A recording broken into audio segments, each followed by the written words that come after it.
Yes, good morning, good afternoon, good evening. Depending on whatever you are watching us from. This is another edition of Politics on the Street. You can subscribe to our YouTube channel.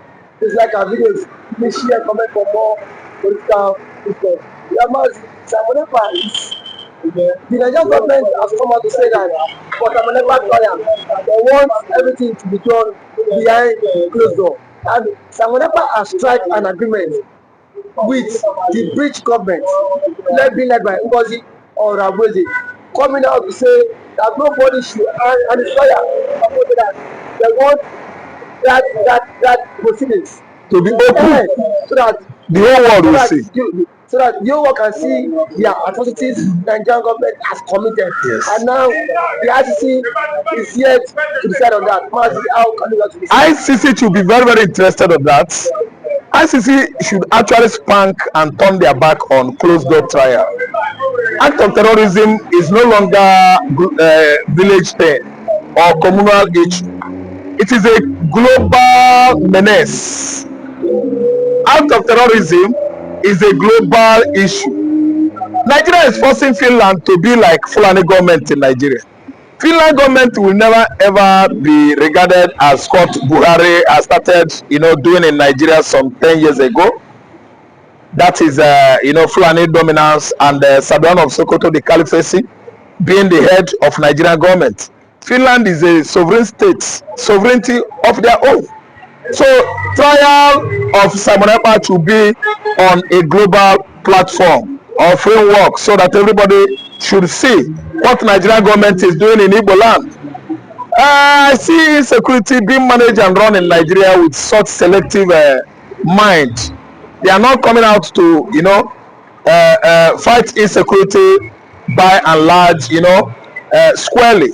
What they are doing is, the way they fight insecurity in the southwest is not the way Fulani Janjaweeds are fighting insecurity in the southeast. Southeast is the passive enemy of the Fulani, yes, passive enemy of the Fulanis. That's why any issue in the southeastern Nigerian military will approach it with such discriminative, raids. They will be killing and murdering Igbo youths in the southeastern Nigeria. Just imagine on Amoteku, they allow Amoteku to operate in southwest, selecting gun. They select the kind of weapons Amoteku should use. Imagine that kind of operation. And the Yoruba being whom they are, they allow Amoteku to be using them gun, such inferior guns, to the detriment of those Amoteku personnel. Because in recent time they had confrontation with the headers and bandits. The firearms of the bandits and the headers superseded the Amoteku them guns, and the Amoteku corps were killed in their large number. So such thing, if you ask me, I'm an Igbo man, it can't go down well with Igbo. I'm from Igbo land. Our forest guard, the ESN, we actually work hard to make sure that their firearm supersede the firearm of any terror organization in the world. That is when they could actually fight insecurity in the southeast squarely and come out in flying color. How do you think Samonepa will win this game? Because now it is a war now. The government is saying no, we want this trial behind closed door. Samonepa is saying no, let the world see. And I can I'm guilty. And let the world see, because he is coming up. For him to come out to say this, that means he has facts to back it up with. Samonepa is having much concrete facts to back all his argument up in the court or at the court of law in Finland. That's why he actually wants on a global, framework his trial to at least to be showed or aired. And you can see International Criminal Court, they are, aligning with Samonepa to make sure that Finland, publicly prosecute Samonepa's case. And you see it, the gentleman is not even afraid of ejecting over what is going to transpire come next month when his trial starts. Because once a soldier is always a soldier. He was a military man in Finland and worked in a particular designated office or agency in Finland. So what I'm trying to say is that Samonepa is going to win. And if you ask me, I will tell you actually that he has won. There's no two ways about it. If he has an ace up his sleeve, I don't think he would like it to be aired publicly. But when he actually knows that he is innocent as charged, I'm telling you, Al Jazeera, CNN, most of the social media, houses in Finland should witness it. And even individuals, they are going to show it to social media. Don't mind Nigeria, they want everything closed door because Nigeria is a corrupt country, a country whereby injustice is the common order of the day. What we are doing in this particular part of the world could not be at least achievable or applicable in Scandinavia, Europe. I hope that Finland is listening to me now. They should air it. It should be a global trial. Let everyone, yes, the whole world, let everybody, the white, the black, the red scales actually witness what Igbo man has been going through since 1970. The Nigerian military are being selective and discriminative, on fighting war against insecurity across Nigeria. But Amazi, in build up to it, Simon Ekpa'S lawyer has told that those as someone Bianca Ojukwu, CDS Mr. to also come out with a fact that it is now or never. That it is high time the battle line is gone. Down. And now I think the ICJN, I think the Nigerian government is yet to respond to the letter that those should start coming up with a fact, because his lawyer was responding that he knows that to the evidence they have, nothing can stop Simon Ekpa'S victory, and that fighting for freedom, and then the referendum, it is not a crime. But Nigeria NSA are saying that Simon Ekpa'S is fighting in the wrong direction. Thank you so much. Nuhu Ribadu, who is the NSA, is from Fulani extraction, is a Fulani man from Adamawa. Nuhu Ribadu is Muhammad Buhari. Nuhu Ribadu is Sheikh Gumi. Nuhu Ribadu is among the herdsmen. He is now employed by the Nigerian government as a national security advisor. That's why many were killed last week, I'm telling you, in Benue communities. From last week till now, over 100 people were killed and maimed by the Fulani herdsmen. And the NSA, represented by Nuhu Ribadu, a Fulani man, is not doing anything to tighten up security or to come to a solution, for insecurity going on in the middle belt, states of Nigeria. Let me tell you, Benue state communities should stand up by themselves. The chief security officer of Federal Republic of Nigeria is Muhammad Buhari, and is not Bola Ahmed Tinubu, and is not doing anything about it. There is nothing Tinubu could do right now. The people who are in charge of Nigerian security is National Security Advisor, Chief of Army Staff, Fulani, IG of Police, is from Yoruba extraction. The Chief of Army Chief of Army officer, listen, is Yoruba. He has many Fulani generals as his superior. He is not in charge of that department. Be researched too well. He is answerable to many Fulani Janjaweeds in the military. That's why he could not do his work squarely. Yes, that man, the previous one was, I think, his death is still questionable. We don't know what actually happened to Lagbaja, the former chief of army staff. And the current one, I don't know whether he is in charge or not in charge. But I'm telling you that the people that are in charge of Nigerian army is the Fulanis. See, the facts has actually, written itself. That's why the National Advisory, committee or ministry or institution is telling the whole world that the way Ekpa'S is portraying security in Nigeria is quite different. It's because Nuhu Ribadu and his Nigerian-led army are selective in the war against insecurity in Nigeria. The way they respond to youths, hoodlums, orchestrating, insecurity in the southeast is quite different. The way from the way they respond to youths or hoodlums constituting insecurity in the northern region. They are being selective. That's why Simon Ekpa'S stood out and fight for his country, region, Biafra. Ekpa'S actually replaced nnamdikanu when Kanu was abducted illegally, extraordinary, from Nairobi, Kenya. He was illegitimately abducted into this country. It is against international law. Nuhu Ribadu was there. Muhammad Buhari was in charge. Chief of Army Staff Brutai led the group, the military forces that went to Kenya and abducted nnamdikanu. So actually Nigeria know that this place is structured based, on illegality and illegitimacy. That's why they could not go to Finland to come, at least to present concrete evidence against Samuel Ekpa. If they do, they will be arrested. If they do, they will be I'm telling you, Nigeria is avoiding something. Well, now, if Nurubadu visits Finland, they will not come back. If Pitamba and Bianca visit Finland, they will be arrested. They know. It is with sense that an elderly man dodges, confrontation with bull or cows. We are using sense. Nigeria is using sense to avoid ICC what? Apprehension. If any one of them goes to Finland next month to present evidence against Samuel Ekpa, the person will not come back. The person will not come back. I'm telling you, Samuel Ekpa is 100% a citizen of Finland, and you could not accuse him of criminalities and get scot-free if after trial he is acquitted.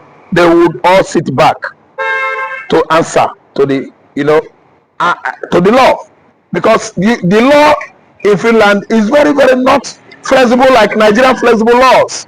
So if you contravene Finnish law, you must answer. You must stay there. Yes, to answer for what you actually perpetrated. So the reason why Nigeria is not going, they want everything secret, is because they actually know that they are culpable. What administration is culpable? Bianca, Pitamba, NSA and the rest of Nigerian military, they are culpable. The Nigerian police and the other forces that are having issue with southeastern youth and Biafra nationals, they are all having issue. That's why they are dodging appearance during Ekpa trial in Finland. They are avoiding many things. Yeah, they don't want to go there. They don't want to go there. Nobody wants to get incarcerated in Scandinavia, Europe. It is a cool region, the coldest region of Europe. To avoid inevitable deaths. Yes, to avoid that they won't go, because if they go, Economy will be better off. I'm telling you. Okay, Mazi, we say that. Thank you. Thank you so much.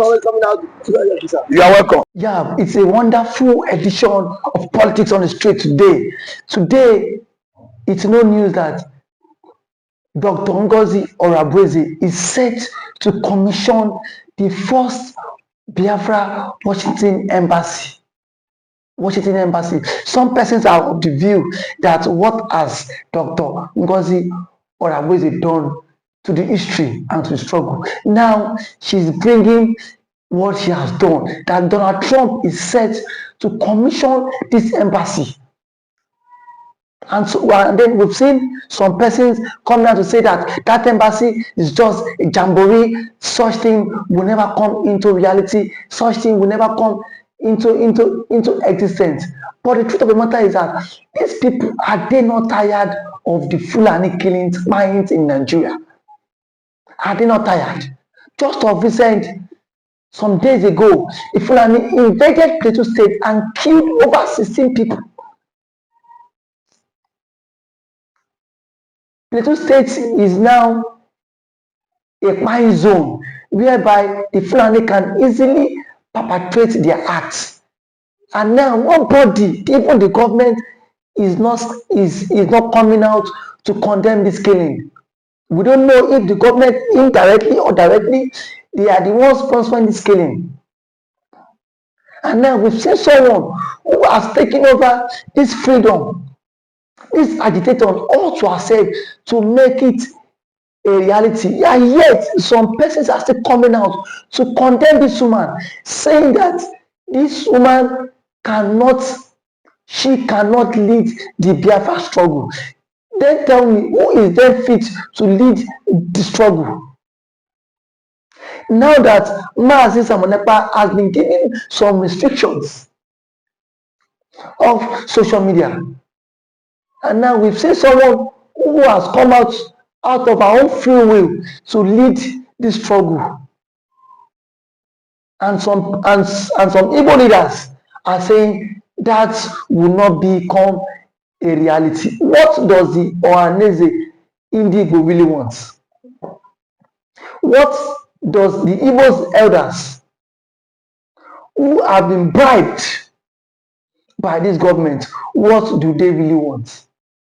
They want everybody in the entire race to be wiped out, so that nobody can come out and speak about the illegal mines in the southeast, where army, where we've seen some identified persons being killed on a daily basis, and now nobody is coming out to condemn the killing. And yet Dr. Ngozi Oravweze is making moves, and yet we've seen leaders, the Igbo leaders, coming out to condemn that move. The truth of the matter is, the enemy of a man is within his household. And we've seen that those who are against the Biafra struggles are not even outsiders. They are they are mostly people, even from the Igbo race. When Dr. Ngozi Oravweze announced that they are set to commission the Washington DC Biafran embassy, and that it will be done by the US President Donald J. Trump. We've seen Bianca Ojukwu tweets saying it is a lie from the pit of hell. Why don't you wait until that becomes a reality? Why can't you wait until it becomes a reality? The same people that was being used to kidnap nnamdikanu all the way from Kenya, the same people that was being used to orchestrate the illegal arrest of Mazi Simon Ekpa. And now we've seen a woman championing this case, this cause for referendum. And those who were supposed to champion this cause for referendum have even sold out in the freedom. They've sold out. What is it? Indigo have sold out. Southeastern governors have sold out, despite the killings in their domain, despite what is happening in their domain. Nobody is coming out to confront the government and tell them enough is enough. What we have today is people who are only after their own tummy, their own stomach. Is this how Mazi nnamdikanu stood for the Biafra cause? Mazi nnamdikanu stood for it with his life, despite the pains that man is going through today. The man has not renounced the struggle for Biafra.